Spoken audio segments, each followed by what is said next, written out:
85% of welfare and food stamp moochers are white, live in southern red states, and vote for Republican. I posted about white folks on food stamps, and one thing I kept seeing was that welfare was created for white people.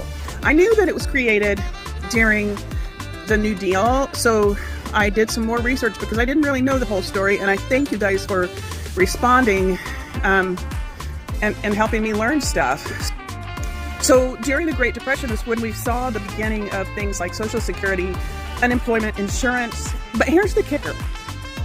When Franklin Roosevelt built those programs, he had to make deals with Southern Democrats in Congress, the same folks who were big fans of Jim Crow, to get the support of these racist white Southern politicians.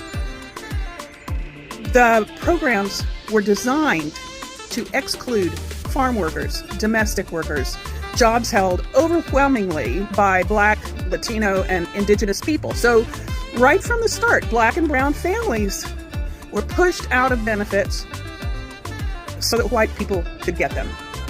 Then we move forward to the 1960s, and there's this war on poverty. It finally opened up welfare programs more broadly, and that's when food stamps became permanent. Well, permanent, we don't know what Trump's going to do to them, but they lasted a long time. And guess what? The minute more Black and brown families started accessing this help, the politics shifted. Welfare got a new image and a new target. By the 1980s and 90s, with Ronald Reagan and his gang, they pushed the welfare queen myth. That's a racist dog whistle meant to turn public opinion against safety nets by blaming Black women for poverty that white policies created. That's the truth, you guys. So yes, welfare was built for white people, and when others finally got in the door, they tried to burn the house down.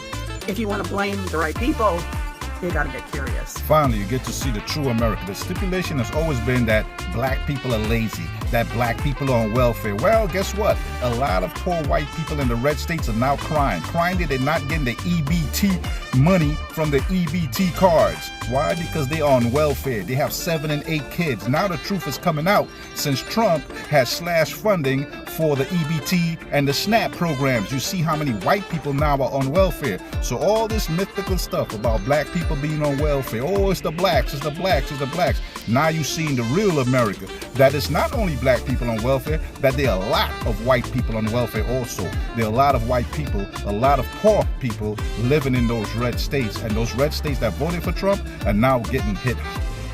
Hello guys, welcome to my YouTube channel. Today we have an amazing story today. Welfare was created for white folks in America. According to the history, the program was designed to exclude people of color like the farmers, the domestic worker, job held overwhelmingly by Blacks, Latinos, and Indigenous people. Right from time, Black and brown folks were pushed out of the benefit so that the white people could get them all. Please do your research, go and verify this fact. Let's dive into the story, and we're gonna add more credits as the video goes on. Yes, statistically speaking, white people are the biggest beneficiary of welfare programs. And I just want to drop some knowledge on you. Not on you specifically, but on the original comment, the person that posted it.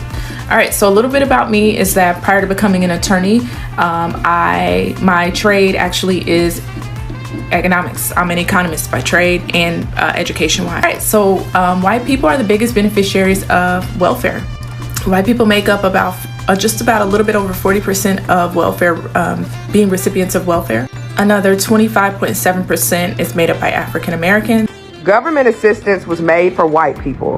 The fact that the programs are made in like 1935, like in the 1930s, says it all right there, given the fact that Black people were not even considered people under the law at that time. But I've really been doing some more research and reading, and I read an article and they were talking about how like up until like the 60s or 70s, Black people really could not qualify for government assistance. And that is absolutely disheartening, being that now it hasn't even been 100 years later that Black people are now the face of all racial stereotypes regarding government assistance in Section 8. Meanwhile, these same programs were never even made for us. Meanwhile, Black people had to jump through hoops to get qualified. Meanwhile, people talk about black fathers not being in the home, and these same government institutions were not wanting the men to be there. There are no organizations dedicated to the welfare of rural whites. You guys heard elected Republicans are fighting with the Trump administration on the background because some of the Trump executive orders are hurting Republicans. If you're white and you had anyone in your family serve in the military in the past 400 or so years, you got welfare. The United States issued 500,000 land grants before it passed the Homestead Act. I've noticed that just about every democratic policy that white conservatives despise, they benefit most from. For example, white conservatives claim they despise federal government overreach. Well, 8 of the top 10 states that take federal tax dollars are conservative states. They'll tell you welfare is socialism and we need to end welfare. Well, white people have benefited more from welfare than any other demographic, while excluding black Americans. They'll tell you gun laws don't work because they don't keep us safe. Well, 16 of the top 17 states in gun death rates are conservative states who have almost no firearm legislation. They'll tell you government does not help when making healthcare affordable. Well, while 13 of the top 14 states in death rates by diabetes are conservative states, 193 Republicans voted against lowering the cost of insulin. They'll tell you they despise affirmative action. Well, affirmative action has benefited white women more than any other demographic. Studies show white conservatives don't hate these benefits, they just don't want black people to have access to them. Because when you've had privilege your whole life, equality feels like oppression. Exactly. When you have privilege your whole life, equality feels like a pressure. Let's hear what the anti-advocate for hunger said about the new change and how it's gonna affect some family in America.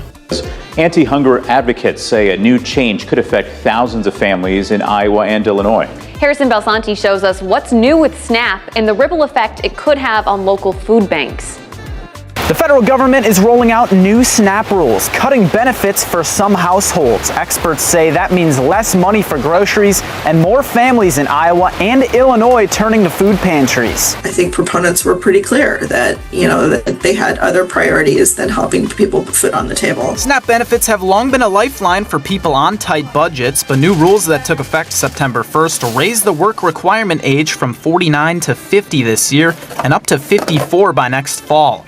Anti-hunger group advocates like Paige Chickering say many households could see their monthly assistance shrink or disappear altogether. Thousands of families across Iowa and across the U.S. will lose either some or all of their benefits as a result of these work requirements, and that's going to really impact the level of food insecurity that we're seeing. The change applies to able-bodied adults between 18 and 54 without children who must now work, volunteer, or train at least 20 hours a week to keep benefits. Food banks across the Quad Cities are preparing for more demand as families try to make up the difference at the checkout line. Leaves families, struggling to fill holes in their monthly budget, their food budgets, and more likely to have to turn to other institutions like food pantries. Advocates warn the ripple effects could last for months with pantries stretched thin and families left with tough choices. Now the new changes. Able bodies starting from 18 to 54 without children has to work 20 hours or community service for them to be able to qualify for food stamp. Supporters are watching closely. Let's hear why. Now, SNAP supporters will be closely watching to see how many families lose funding, while also urging lawmakers to reconsider these changes. And the white folks are feeling the pressure. Some of them are wondering why the black folks are not crying out loud like they're doing. But the thing is that the black folks are used to struggle all their life. They know how to struggle from their ancestors. Their life has been all about struggle. So whatever the situation they find themselves in, they know how to survive. They know how to put it together and keep pushing, and that is what the white folk doesn't know how to do. But now DT's decision about cutting the welfare benefit brought every secret in America out.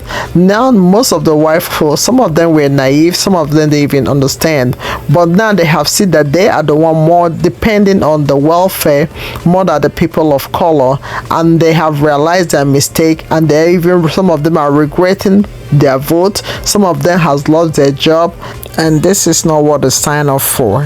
Racism is still a problem in America, and as long as this problem is not resolved, this situation will keep going worse.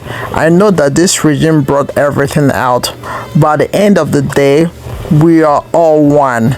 Every human being is created in God's image, and we are all one person.